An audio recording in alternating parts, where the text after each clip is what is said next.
And we're live. What is up, everybody? Welcome back once again to Beer Time with Big Bird. It's Friday. That means it's time to ring in another new weekend with a brand new beer. I've got a really awesome one that I just happened upon today, and it's going to fit so many things that are going on right now.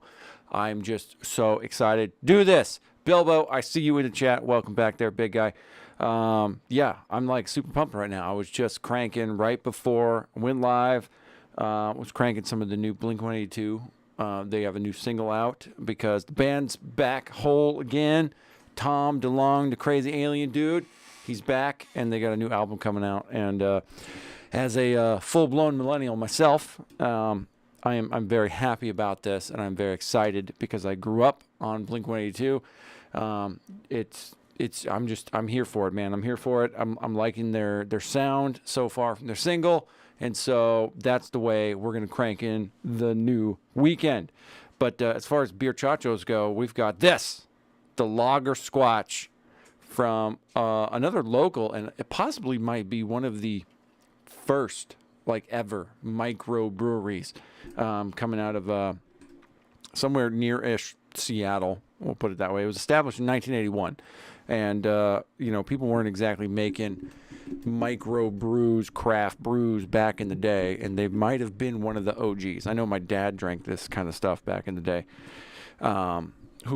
He was ultimately the one that kind of got me onto that train of like getting away from like, your typical domestic beer. So, shout out Pops there. But yeah, this is the Lager Squatch, man, and it's just like a regular lager. I'm not gonna lie, I might have had one already today. Donovan and I just recorded this month's review preview book show, which was for a fantastic book, World War Z, by the great and powerful Max Brooks. And so I slammed the audiobook earlier this week, and then I did it again because it's that good. I got an all-star cast of like, top name actors and actresses that do all the voice recording for the audiobook, and I was just enthralled by the quality. And I hadn't gone through that book since it like came out years ago, and it was just so good. So I slammed that thing, and then that kind of got me going on to like, well, what else has Max Brooks got going on? And he's got a newer book that he put out relatively recently. I don't remember exactly when it was, but it's called Devolution, and it's the first-hand account of, I can't remember the title. I should pull it up, but it's like the Sasquatch. I'm going to pull it up. But it's all about Sasquatches. And the extra fun part is it takes place like near Mount Rainier, which is my backyard. I've gone hunting there around that area multiple times. But the subtitle of that book is just, it kind of tells you what exactly it is. Max Brooks, Devolution, a first-hand account of the Rainier Sasquatch Massacre. And yeah, it's that. It is fantastic. It was so good. I told Donovan he's got to make sure to do that. But yeah, in the beer shopping, I saw the Sasquatches, and I was like, we got to do it. We got to do the Sasquatch beer on the beer show today. So here we go. We're gonna attempt to pour this on camera. Yay! We're not gonna screw it up. We're not gonna screw it up or spill it everywhere. Yay! Wow, I'm almost there, and I spoke too soon. Once again, spoke too soon. Got a little greedy. Got a nice big fat head on it. So we're just gonna have to deal with that. At this point, we're just gonna have to. Oh, don't spill over. Don't do it. But yeah, it's a lager. Nice, cool, crisp. We're going to keep everything cool, calm, and collected today because today's been a week, man. It's the culmination of a hell of a week. Just so many things, man. So many things. First off, we've talked about our lovely trucks on this show before. Well, I am officially truckless. I do not have a truck anymore. And that's because it was stolen from me while I was at fucking work. Some meth head came in and within a minute and 15 seconds, broke in and stole and drove off with my truck. And so it's an ongoing process. It's a whole deal. But, around here, meth heads get to your vehicle. It's kind of, there it goes. So who knows? I don't know. We got some leads. We got some things going on. We'll see what happens. But, yeah, It's pretty great. It's pretty great. So I need this beer. Cheers, everybody. Bilbo, this one goes out to you there, big shooter, because you're here right now, and we need to be drinking on this Friday night. Dang, I spilled everywhere. I even cut my beard away, and I'm still spilling. Oy. It's all that extra foam there that does it. It's all the extra foam. Oh, but yeah, it's it's been a week. Blink-182's got a new album coming out, which is very exciting. Very excited about that, obviously, as a millennial, like I said earlier. Yeah, you can ridicule me as much as you want. I don't care. That's the music I grew up with. They're near and dear to my heart. Nobody does it like Blink does, and they are officially back together. One of the guys, if you're unfamiliar, Tom DeLonge is his name. He did an episode of Joe Rogan a while back, but he kind of went a little crazy, and was like super deep into like aliens and like, Black Hawk helicopters and secret agencies and whatever and all this stuff. And he kind of stepped away from the band at one point. So they filled in with a guy, I believe he was from, I think it was Alkaline Trio. Might have been another, I can't remember exactly what it was, but they filled in. He did a pretty good job. I think I did one album with him, maybe 2 albums with him over the last couple of years. But regardless, it doesn't matter. The whole band's back together, so I'm super jazzed about that. And I'm looking forward to the next album. But yeah, being as some Grand Theft Auto had been committed against me this week, I was going to do a show kind of on like rising crime and whatnot.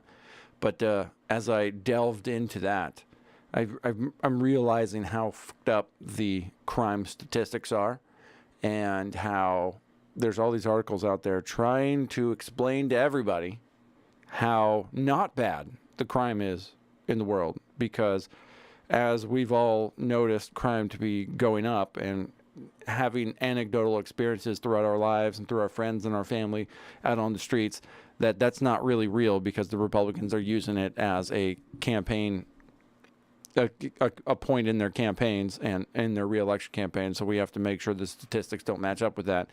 And obviously then you take into account the amount of prosecutors and things like that are not actually charging people with crimes and so on and so forth. And that skews the whole fucking numbers. And so how they count the actual numbers are all jacked up anyways. So it's a really hard statistic to get a real positive read on, is where is quote unquote crime these days. So I quickly just pivoted off of that and decided to go with, we're going to carry on by talking about something that we talked about last episode a little bit. Donovan Mosley led the segment on episode 135 of the Salted Streets podcast, which if you guys have not watched it, you need to be watching that, because it's fantastic. Kind of Donovan took the lead on the first topic, which was Jan 6 / Oath Keepers. And that was just an hour and a half, 2 hours of just, I learned so much myself. It was fantastic. I thought I was kind of up to speed on the Jan 6 hearings and what's come out of that. But little did I know, there was so much more. And he had it all ready to go. He's got the receipts. We've got it. Make sure to catch part 2 of 4. If you're squeamish about a 6.5 hour, 6 hour, 45-minute long podcast, you can check out just that segment right now on the Salted Streets YouTube, part 2 of 4. It's fantastic. Be sure to watch that. But there's been some recent movement in the Jan 6 situation. And so we're going to talk a little bit about that today, and we're just going to kind of keep it loosey-goosey after that. So starting off, Steve Bannon was found in contempt of Congress because they had subpoenaed him, and he had basically said, go F yourself. And that's the tact he took, and he stayed on that and did not provide documents, did not do nothing. And so he was held in contempt of Congress and ultimately tried and found guilty of such contempt of Congress. And today was his sentencing hearing, and he was indeed sentenced to 4 months in prison for contempt of Congress, something that does not happen very often. There's been multiple people found in contempt of Congress for, going back years and years and years. I believe Eric Holder was indeed found guilty of contempt of Congress, but then never actually tried and sentenced. So he's looking at 4 months in prison. Let's see here. I pulled up a CNN politics article because that's fun.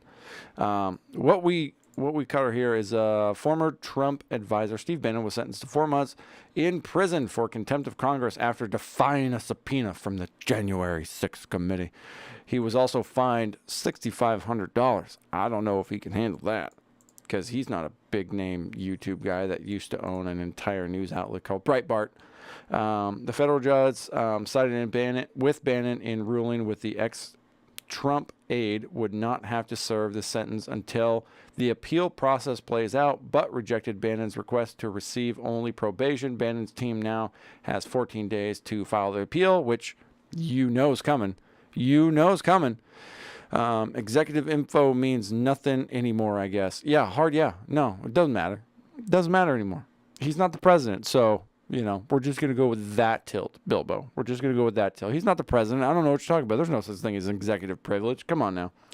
The sentence is less than what federal prosecutors sought. The Department of Justice wanted Bannon to be sentenced to 6 months and fined $200,000 after being found guilty of 2 counts of contempt in July. I'm assuming 1 count is on the documents and 1 count is on his appearance. Friday, sentencing milestone of the DOJ January 6th response and a warning shot to the committee's other reluctant witnesses. I wonder who they're talking about there. The sentence came shortly before the committee announced its officially sent a subpoena to former President Donald Trump's testimony and documents, which we will get to next. But before that, we need, I think, to reflect a little bit on the January 6th hearing. There's a reason I'm pushing everybody to make sure they've watched part 2 of 4, because we go into it in great detail.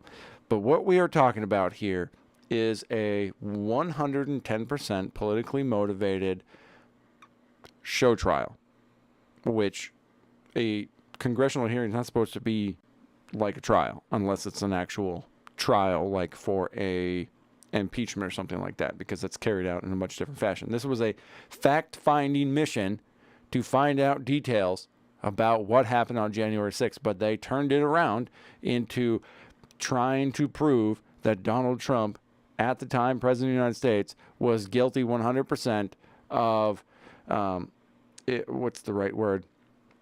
Incentivizing or like causing the riot that led to the insurrection on January 6th, and that he needed to be hung out to dry for this.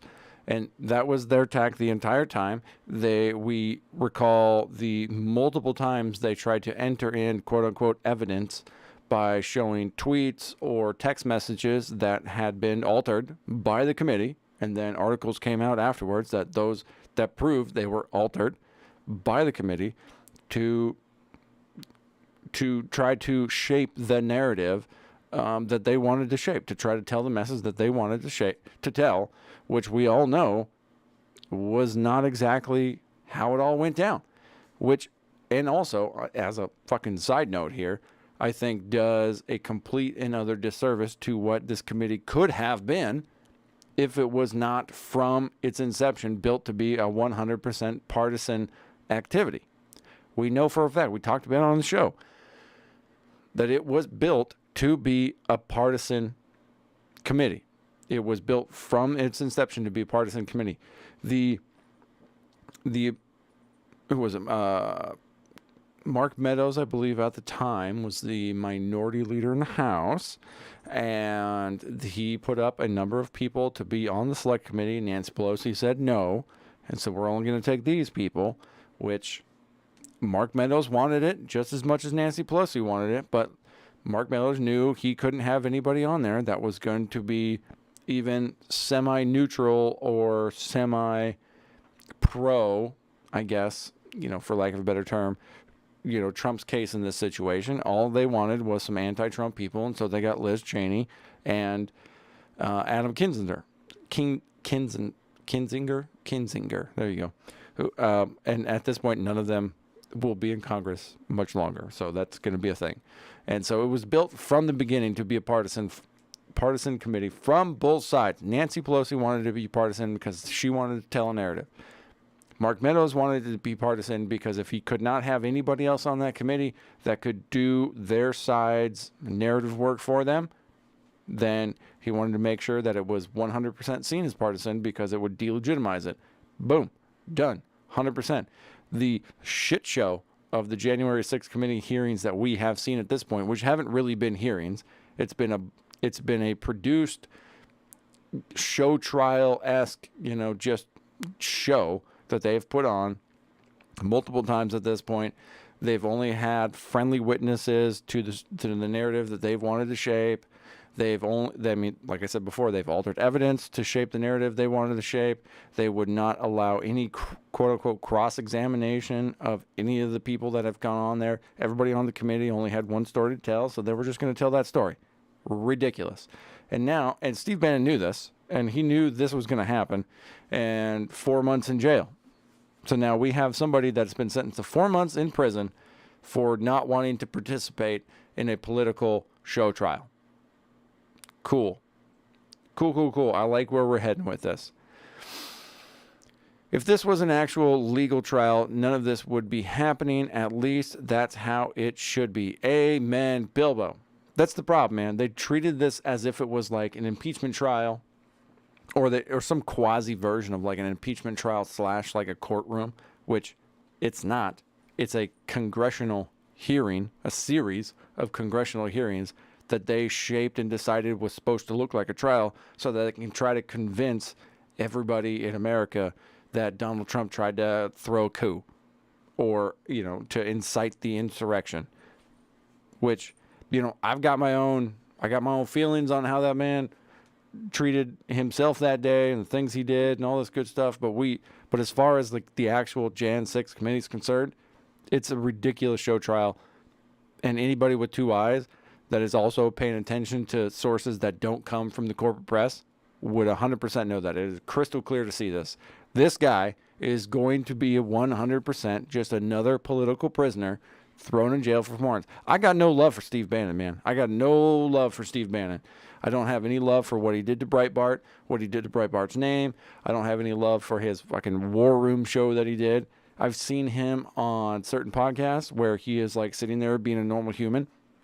Seems like a nice guy. I got nothing bad to say about him other than, his public persona. It is such a ridiculous shit show. And Bilbo's January 6th committee is a Hollywood show. It's a Hollywood show. And the reason why I know it's a Hollywood show is because Hollywood doesn't know how to put anything out these days except for total shit. And it is a total shit show. That's all it was. It was garbage. These people have no idea how to make anything good as far as entertainment goes. And this was just another bad daytime TV show. That's all it was. It was terrible. And they only had one story to sell. So that brings us up to this article from the lovely and powerful timcast.com. NewsGuard certified, I might add. I don't have NewsGuard because fuck NewsGuard. But Trump officially subpoenaed by January 6th committee. This was something that they said at the closing of the last hearing. They took a vote on it. They said, yeah, we're going to do it. And then everybody got close up to the camera when their vote was called. And they said, Liz Cheney, how do you vote? I. So powerful. So strong. It was such a fucking show, man. It was such a show. It's disgusting. I mean, every congressional hearing, every Senate hearing, they're all just for the cameras these days. But this just took it to a whole nother level. And which is really sad because anybody that has any legitimate questions about that day, any legitimate concerns about what actually happened, why were there police opening the gates, why were this happening, why was that happening, where was Trump during the 3 hours between when he left the rally to when he made his announcement? I mean, we have some details on that, but like, where was the president of the United States? We don't know. And they have no concern to tell us where he was. They just want to make us think that he was sitting in a room somewhere. Yeah, good. Take it over. Chop their heads off. Do all the things. Come on, bud. It's so stupid. But anyways, he was officially subpoenaed today by the January 6th committee. Let's read this article. On Friday, January 6th committee officially subpoenaed former President Donald Trump for his involvement in the Capitol riot. The former president must produce documents requested by the committee by November 4th, which is only in a couple weeks, and appear for testimony later in the month, according to the subpoena, which I believe was November 14th, which is, I believe, after midterms. And I think that's really interesting because the committee might not exist after that. Quote, as demonstrated in our hearings, we have assembled overwhelming evidence, including from dozens of our former appointees and staff, that you personally orchestrated and oversaw a multi-part effort to overturn the 2020 presidential election and to obscure the peaceful transition of power. Chairman Benny Thompson and Vice Chair Liz Cheney, in an accompanying letter, according to the Daily Mail. That's a ridiculous statement, period. They did not show overwhelming evidence at all. They showed select evidence that made it appear as if he may have been, but when you compare that to the evidence that they did not show and the vast amount of testimony that came out refuting the evidence that they did show from oftentimes the same people whose evidence they were showing, that said that's not actually what happened. They skewed everything, blah, blah, it's all just bullshit. So they're lying to you 100%. I don't have the patience or time to watch this shit show, and I give you all the praise for covering this. It's soul-crushing, bro. Soul-crushing, Bilbo. But it's, it's a big midterms thing. This is, as far as the Democratic Party is concerned and the Democratic Party leadership is concerned, they're going to ride this thing all the way to victory. This is why they have sent millions and millions and millions of dollars to the quote-unquote MAGA candidates in the midterms. That's why there's been more voter participation already in this midterms and early voting, which I don't even know what the fuck we're doing here anymore. If early voting is going on now, I've got two debates scheduled for our Senate seat that's up for grabs between Patty Murray and Tiffany Smiley. And the voting is already happening right now. And they're not even going to debate until after the voting has begun. This whole early voting bullshit and not having public debates between elected officials before anybody has a chance to vote is just insane. If the Democrats want to talk about preserving democracy and protecting the sanctity of democracy, if you believe that for 1 second, you're lying to yourself. These people have been the number one people leading the charge against democracy for decades at this point. Every election in which they lose, they say it was rigged somehow. Whether it was racism, whether it was the Russians, it doesn't matter. We can go back to the Al Gore, the fucking hanging chads in Florida. Every election that they lose, Stacey Abrams, to this day, the biggest conspiracy theorist out there about voter suppression, this, that, and the other thing. She's an election denier and a conspiracy theorist, and she's running for governor right now. These people are just the worst of the worst of the worst. If you back them because you are afraid of the tyranny of Trump, let me explain to you for 1 second how tyranny and dictators generally arise. They come up, they rise to power through what? Threats to democracy, threats to governments. How do you think Mussolini came to power? Because he rose to power because of threats of the government against the people.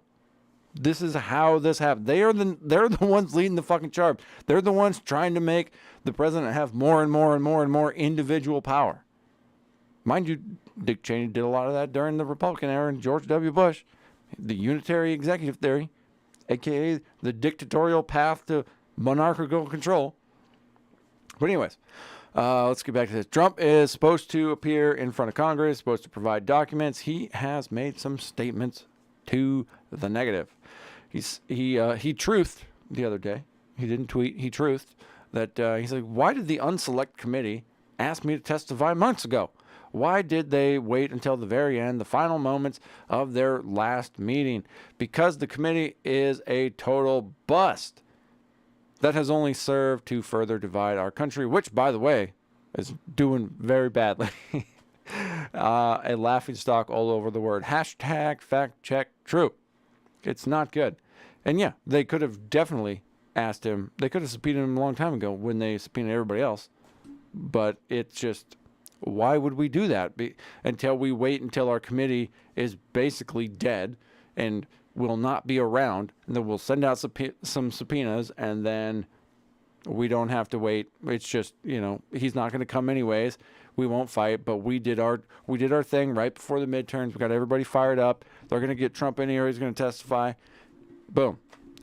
But man, I would love nothing more. And I know Donovan will back me up on this. I mean, I would pay money. I'd pay-per-view money. I don't get, you charge me $65.99. I'm watching that shit, man. I want to see Trump go in there and just rickroll these motherfuckers. Adam Schiff against Donald Trump. Liz Cheney against Donald Trump, that would be hilarious. It would be so funny. You want ratings? You want a good Hollywood show? You make that happen. Let's do it. Don G, let's get you on the phone. Let's get you in front of the committee. Let's see. Former President Trump continued his responses to the subpoena vote in a series of posts, saying the unselect committee knowingly failed to examine the massive voter fraud which took place during 2020 presidential election. The reason for what took place on January 6th. Not a big fan of that narrative, the whole massive voter fraud thing. Let's put it this way. If a Democrat wants to win an election, they will make it so, and they've been doing it for so long. They don't need to commit fraud to make sure they win an election. They have all the lobbying power. They have all the power in big business and big banks and big institutions to make sure that they get what they want. They don't have to commit fraud. That's the beauty of their system. They can fortify the election as much as they want, and they'll be fine. That's where they've been at. Unless, of course, everybody gets real riled up, which it appears this midterms, man, we're going to have like the highest voter turnout probably in U.S. history, and it's going to be on a fucking midterm election. It's going to be a whole deal. The Unselect Committee is a giant scam preceded over by a group of radical left losers and two failed Republicans, the likes of which our country has rarely seen before. Make America great again. Fuck, I can do a little bit of making America great again. It's, we're not in a good spot, bro. We did a whole show on inflation last week, and the things are not good, dude. Crime's up, obviously. Homie got his truck hemmed up. That's gone. That ain't gonna happen. Is the insurance company gonna pay to replace my 7.3? Hard no. Besides, they don't even make that fucking truck anymore. It's just gone, and the tweakers will get at it. So boom, it's over. Crime's here, bro. Go to any major city in America. Crime's through the fucking roof. It don't look this way anymore. You drive around rural America, there's shit everywhere. Crime, high crime, and a failing system of institution leads to societal decay. You look around, you can see societal decay. I'm so tired of hearing this stupid empty platitude of like, well, just go outside. There's people walking around. People are going to work. Kids are playing outside. Everything's fine. I don't know what you're talking about. Okay. How about you just peel the first fucking layer off that onion and then take a deeper look, bro? Do you see the needles in the ditch next to where your kids are playing? Do you drive up a few blocks from the road and see like there's a meth house on the other side of there, and that's like a den of crime, and obviously they're not trying to shit where they eat, so they're not stealing from you, they're stealing from other people and running their operation out of their house. It's a whole deal, man. I'm so tired of hearing this bullshit. We all see it. The statistics are flawed, obviously, because our institutions have only one goal in mind, and that's to make sure that they can continue to stay in power. And so they're going to make, however they collect the data, is going to reflect only positively on the people that they want to make sure that they can get their funding from. Like, it's not that hard to get around. Like, it's so stupid. Every institution hates you and wants you to die. Period. We know this. I mean, it is more prevalent today than ever before in history. Let's see. This article goes on, but ultimately we will see what happens with Mr. DJ Trump. I highly doubt he will find himself in front of an actual investigation, like an actual hearing. Although, like I said before, I would pay serious money to watch that because that would be good TV. I would hope it happens. I would really, really hope it happens. I mean, it's not going to do anything. I just know it would be hilarious. It would just be so funny to watch him roast all those stupid people up on that committee. None of them would last 5 minutes against that dude. He's a hurricane. Watch any one of his rallies. The dude just goes for hours and doesn't care. He just goes. He's pretty quick on his feet. He can come up with he can dip, whatever the boxing term is. He's good on his feet, man. Like if in another life, he could be a stand-up comedian. I mean, you listen to one of his rallies now. Other than cheering, there's a lot of laughing because he's, in his own way, he's pretty funny. You can't take that from him. He's pretty funny. But yeah, so that's where we're at. That's the news, the latest and greatest from the January 6th committee. I really, really hope we see something from this just because it would just be awesome. It would just be so awesome to watch. I need this in my life. That would be so amazing. Everything's so terrible. I don't know about you guys, but as far as like midterms are concerned, I want it to be over, man. I'm so done with talking about midterms and voting. I go to a bar and there's nothing but fucking campaign ads on while I'm trying to watch sports. I hate it. I hate it. All these people are lying to you, whether you're going to vote for them or not. They're all lying to you, and they're all going to become a part of the machine who's going to ultimately steal fucking money from you and demand that you give over everything in your life to them. That's all. That is all. I've given up on the system. This is why I'm an anarchist, for God's sakes, because they're all terrible. One guy, maybe, Thomas Massey, he was pretty good. Rand Paul's not that bad. He's kind of a shield now, too. I mean, it depends. He gets it. Out of 500 some people in the Congress and the Senate? Not to mention all the attached alphabet agencies that only exist to steal money from your bank account and to make it harder for you to live your life. That's all they exist to do. That and send money overseas so that other people can fight wars with each other and we can have a proxy war with another nuclear power. They're good at that. That's what they do. All that money is coming out of your pocket, by the way. No, oh yeah. Oh, by the way, there's a lot of on the daily podcast and stuff. A lot of stories coming out today about a major victory for the Biden administration in the courts about the student loan forgiveness, quote unquote, which is not forgiveness. It's not student loan forgiveness. Nothing's getting forgiven. No, it's just going from their wallet, who got a degree or who went to college and didn't get a degree, and it's coming out of your wallet, who didn't get a degree. That's all. That's all. They're taking money from you and giving it to them. And actually not even them. They're giving it to the banking institutions that they got it loaned from. So it's just coming out of your wallet and going to them. It's loan transfer is what it is. So there's that. But honestly, the court case that they brought up at this point was pretty weak, and the court ruled it out for lack of standing, which is always never a good thing. But ultimately, I don't understand how anybody can have lack of standing in this, because everybody is going to be having this affect their money, their taxes, because it affects literally everybody.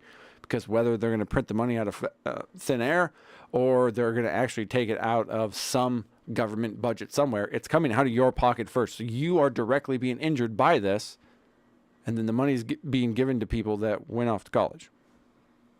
Whether you did or not, it's still coming out of your pocket. Whether you're paying your own student loans or not, it's coming out of your fucking pocket. But don't listen to the hype about this thing. It's not a major victory for this thing. They're still continuing forward. They're trying to go through this thing. I think their website, they're actually accepting applications now for this thing. But it still doesn't mean that it's still not going to happen. I mean, They just need to find the right court case, the right person to be able to put up to actually file charges against this thing and actually get it taken down, because it is 1,000% unconstitutional from its basis. You cannot steal money from somebody who has no concern over somebody else's college degree and then give it to their banking institution that they signed an agreement with. You cannot constitutionally do that. That is theft. Period. Full stop. So with that, ladies and gentlemen, Bilbo, thanks for hanging out, buddy. It's been a hell of a week, and I am so ready for this weekend to start. So cheers, everybody. We will see you all. Oh, let's preview the show. Let's preview the show for next week. We got a hell of a show already kind of lined out. We're building something powerful. I'm going heavy against the military next week. There's been a lot of reporting coming out about a bunch of U.S. service members and cabinet officials involved in defense going over to go work for people like the Saudis and the United Arab Emirates, and even in some cases Russia, and all sorts of different shit like that, where they're making money hand over fist, taking their intel, taking their smarts, taking their knowledge, and then going overseas with it. So we're going to be talking about that. There's obviously a lot of stories now about the current grading level of the military. It's just, shit's getting rough out there, but that's definitely going to be a major topic next week. There's something else going on. There's another big one. I had it in my mind, and I totally forgot it. That's not good. But either way, I think one aspect is military aspect. One aspect I think is a financial aspect, maybe. I don't know. We'll regroup. It's early. Either way, we got a very powerful show coming to you guys next week. Right here, Salt the Streets YouTube, Saturday, noon Pacific time. I don't think we're going to hit standard time by then. Nope, we won't. So it'll be, Pacific daylight time still, unfortunately. But either way, if you're on the East Coast, it's 3 hours behind. That's the difference. What's up? And then it's 2, 1. I don't know how it all works, but time zones, yay. Noon Pacific, we'll be here. We'll be kicking off episode 136 right here in the studio. It's going to be epic. And God, that'll hopefully be, that'll be the last show before midterms, I do believe. I'm going to look at the calendar. Oh, man, it'll be so close. It'll be so close. I just want it to be over. And then we could deal with the shit show after that. Hopefully we can make fun of a bunch of Democrats for funding a bunch of MAGA Republicans that just got elected. That would be hilarious. I would love to feel that shot in Freud. But yeah, anyways, cheers everybody. Have a great weekend. Bilbo, thanks for hanging out, and we will see you all next